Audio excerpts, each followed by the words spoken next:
party don't start till I walk in. Hi y'all, I just washed my hair and this is gonna be a Pierce the Veil review. I forgot what I was gonna say. Oh, just a reminder that it's my opinion, so I got some nasty comments on my Dance Gavin Dance videos, so just a reminder that it's just my opinion, and y'all can like stuff that I don't like, but it doesn't make any of us right, so I'm asking y'all to be respectful, because it's just a fun time, and I'm just reviewing emo bands, so yeah, that's my disclaimer from now on. I'm back in business without it being awkward as hell. Okay, so I'm gonna be talking about a few other bands that Vic Fuentes is a part of, because this man was busy as fuck. He's in a lot of other bands. Not gonna cover all of them because I'm only familiar with 2 other ones, and this is mainly a Pierce the Veil review. But first, we're gonna start off with Before Today, a celebration to an ending. I'm pretty sure that's the title. This is like Baby Pierce the Veil. It's so cute. They even have a song called Pierce the Veil. This one is like such baby Vic mode. It's not a really good album, admittedly, but you can see a lot of their roots took place in this album, so I'm gonna give it a B. Like, it's still an enjoyable listen to. Like, I still listen to it sometimes, and I like a couple songs. Okay, I capped. It's Celebration of an Ending. My dyslexic ass. But yeah, anyway, this album's a pretty good start. I can see why they changed the name of the band, because there's like when you look up Before Today, like some other band pops up too. So it kind of makes sense, and it wasn't as distinctive. So the first official Pierce the Veil album is a Flair for the Dramatic, and this one's an S tier. I love Pierce the Veil so much. It has such like when you're listening to it, it feels like you're listening to a play or like watching a play, and I'm pretty sure that was intentional. They even have a song called like The Balcony Scene, which is super like Romeo and Juliet-esque. It's a little bit cheesy, but I don't see it that way. My girlfriend Charlie sees it that way. Like, when I was showing her some of the lyrics, she's like, wow, that is corny as fuck. And I'm like, this touched my soul. This is me for real. He's just so raw. He's a little bit nasally in this album. I think he was still trying to sing professionally. But I personally like the nasalness. But he gets better vocally as he goes on, because his voice strengthens and he doesn't, like, ruin his voice anymore. I love when it cuts me off, like, every 2 milliseconds. I like every song on this album. It feels like they're all telling a story. It's kind of like a common theme with Vic, that all of his songs are love songs, and I admire that about him because he's such a sap. A lot of people don't really care for his voice, but I like it because it's so distinct, and it's not like perfectly clean. And he's pretty good at screaming too. I don't know. He's not everyone's cup of tea, but why would you click on this if you don't like Pierce the Veil? So I'm not even gonna talk about that. The next album is Selfish Machines, another S tier. This album's awesome. It has songs like Bulletproof Love and Stay Away From My Friends.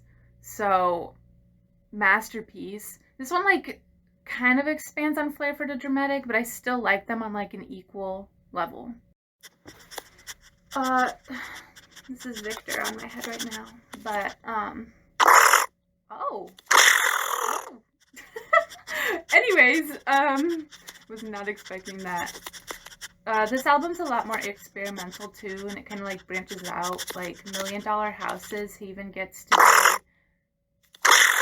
bruh. He has a little bit of auto-tune in the beginning, which some people don't like, but I think it's like cool that he's like trying new things. There's also like some distortion here and there, which I think is pretty cool. So you can tell he's like, I'm not using this filter ever again.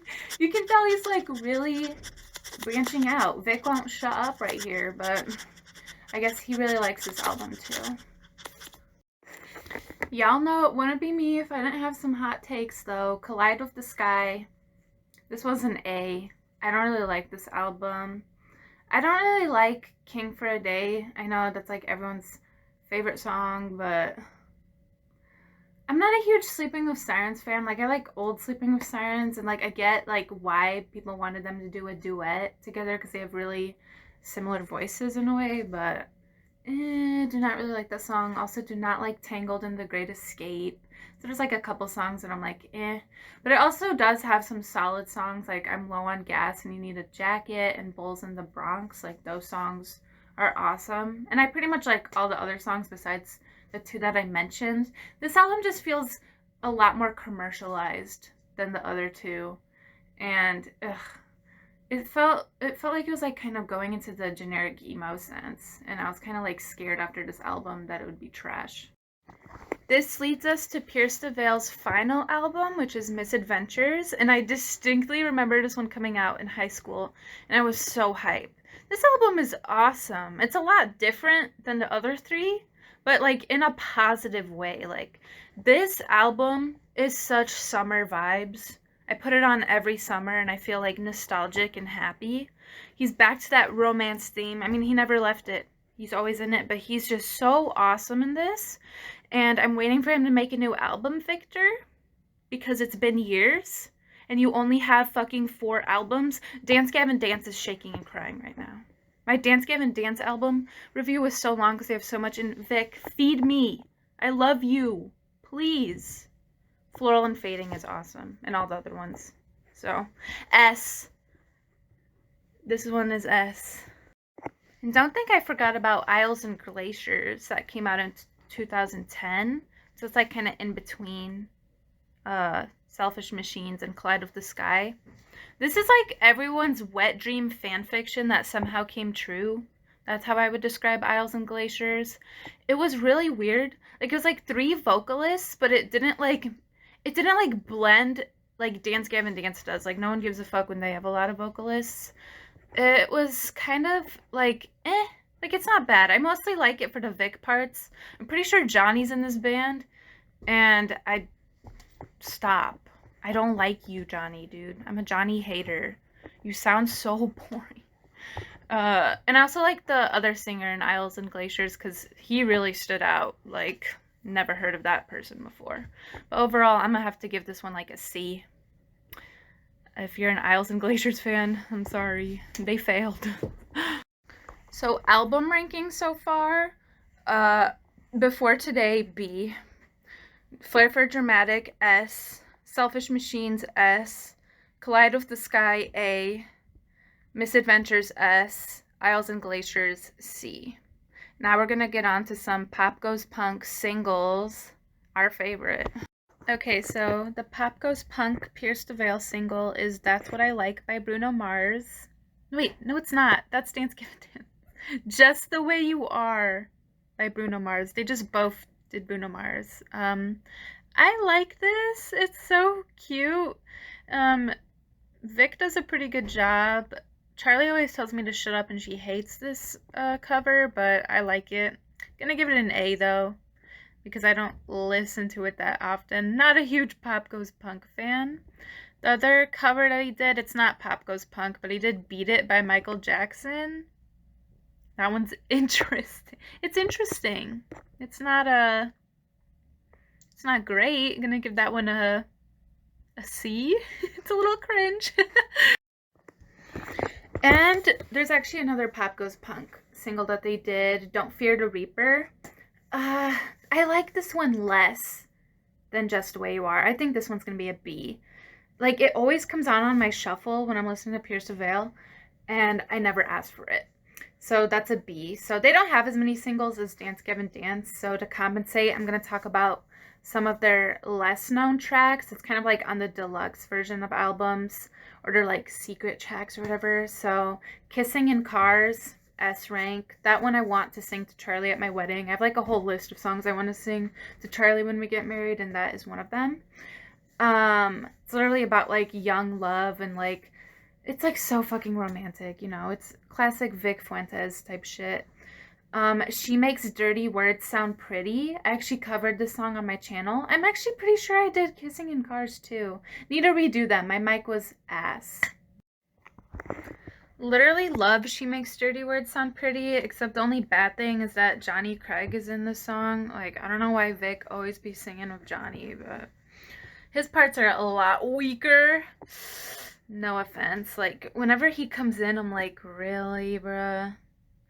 Literally, he could have sang with anyone else, even like Kellen Quinn, and it would have been like 20 times more interesting. Also, Peep the Cow in the background.